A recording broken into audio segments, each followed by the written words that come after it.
అవును మాధవి, వెళ్ళి తీరాల్సిందే. నిజమేమిటో తెలుసుకోవాలి. కేశవ్ సోలంకి గారిని నేను కలవటం చాలా ముఖ్యం.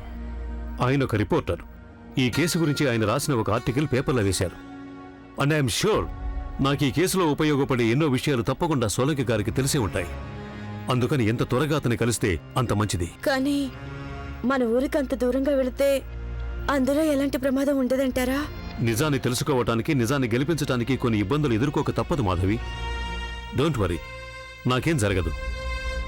అంతే, సోలంకి గారు కలుస్తారు, నా పని అయిపోతుంది, నేను ఇంటికి వస్తాను. నువ్వందరినీ జాగ్రత్తగా చూసుకో. మీరిక్కడి గురించి బెంగ పెట్టుకోకండి, అదంతా నేను చూసుకుంటాను.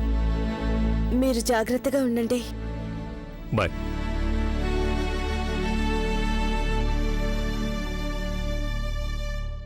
ఆయన న్యాయం చేయాలనుకుంటున్నారు. భగవంతుడా, ఆయన్ని రక్షించు తండ్రి. ఆయనకి తోడుగా ఉండు. అవునవును, పచ్చి ధాన్యాలు కూడా. నేను చెప్పిన మిగతావన్నీ రాసుకున్నావా లేదా? అమ్మగారు, అన్ని రాసుకున్నాను నేను.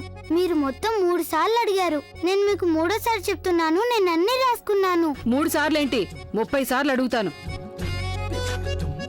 ఎప్పుడు చూసినా నీ దృష్టి అంతా పుస్తకాల మీదే ఉంటోంది. ఇంటి పనుల మీద కొంచెం కూడా శ్రద్ధ ఉండట్లేదు. అలా ఎందుకంటారు అమ్మగారు? మీరు మీ పనులన్నీ చేస్తూనే ఉన్నాగా నేను. అవునవును, చాలా పెద్ద ఉపకారం చేస్తున్నావుగా నువ్వు నాకు. అలా మాట్లాడతారేంటి అమ్మగారు మీరు? నన్ను మాటల్లోకి దింపకండి. మీరు వెళ్ళి యోగా చేసుకోండి. యోగా. మా పెద్ద మేడం గారు ఏం చెప్పారంటే, యోగా చేసినట్లయితే శరీరం, మెదడు చాలా చురుగ్గా పనిచేస్తుందన్నారు. మతిమరుపు వ్యాధి నయమైపోతుందట. ఇదిగో పిల్ల, నాకేం మతిమరుపు లేదు. నువ్వు నాకేం హితబోధ చేయక్కర్లేదు. వెళ్ళు, ఈ సామాన్లన్నీ తీసుకురా. ఈ గోవిందయ్య గారు ఏమైపోయాడో ఏమో. చూసారా, మర్చిపోయారా? మీరే పంపించారు గోవిందయ్య గారిని చాకలిని తీసుకురమ్మని. అవును, అందుకే చెప్తున్నాను, వెళ్ళి యోగా చేసుకోండి. నువ్వు నాకేం పాఠాలు నేర్పించక్కర్లేదు. మరి నా బుర్రంత తినేకు. వెళ్ళి నీ పని చేసుకో.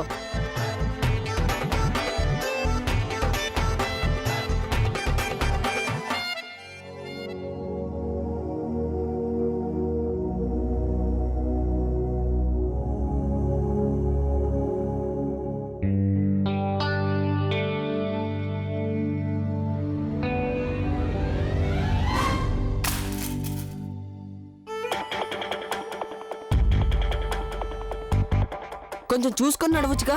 నేను చూసుకుంటూనే వచ్చాను. నువ్వేగా పైన ఆకాశంలో చూసుకుంటూ నడుస్తావు. దానికి నేనేం చేయటం? నా వస్తువులన్నీ పడిపోయాయి, తీసిస్తావా లేదా?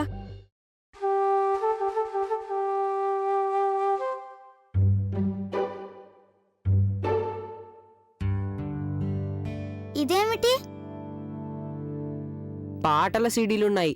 కాంపిటీషన్లో నేను డాన్స్ చేస్తాను కదా, ప్రాక్టీస్ చేయడానికి తెచ్చుకున్నా. అన్నట్లు నువ్వు కూడా ఫామ్ తీసుకున్నావు కదా, ప్రిన్సిపల్ గారికి ఇచ్చావా? ఫారం తీసుకుంటే సరిపోతుందా? కేవలం నేను ఒకదాన్నే పేరు రాయించుకున్నాను. మిగతా వాళ్ళెవరూ పేరు ఇవ్వలేదు. అయితే నువ్వు ఒంటరిగా డాన్స్ చేస్తావా? లేదు, అందరినీ సిద్ధం చేసి గ్రూప్ తయారు చేసుకుంటాను. నువ్వు ఇలా గ్రూప్ చేసుకున్నా కూడా మా స్కూలే గెలుస్తుంది. చూస్తూ ఉండు. నువ్వే చూస్తావుగా, మా స్కూల్ పాల్గొంటుంది, బహుమతి గెలుచుకుంటుంది. కొంచెం నాకు అడ్డంలే, నేను బజార్కి వెళ్ళాలి.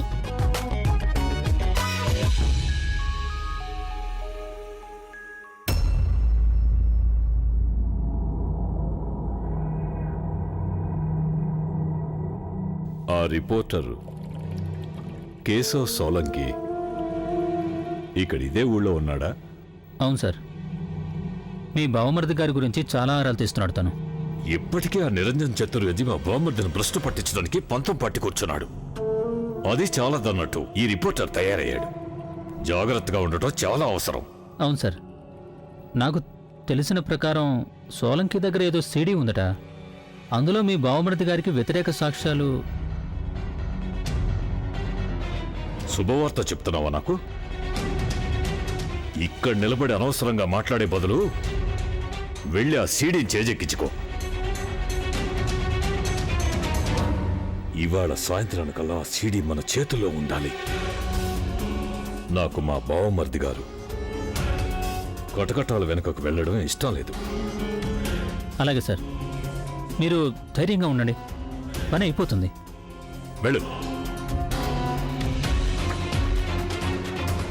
ఏం చేసైనా సరే ఆ సీడీని నేను హస్తగతం చేసుకుని తీరాలి.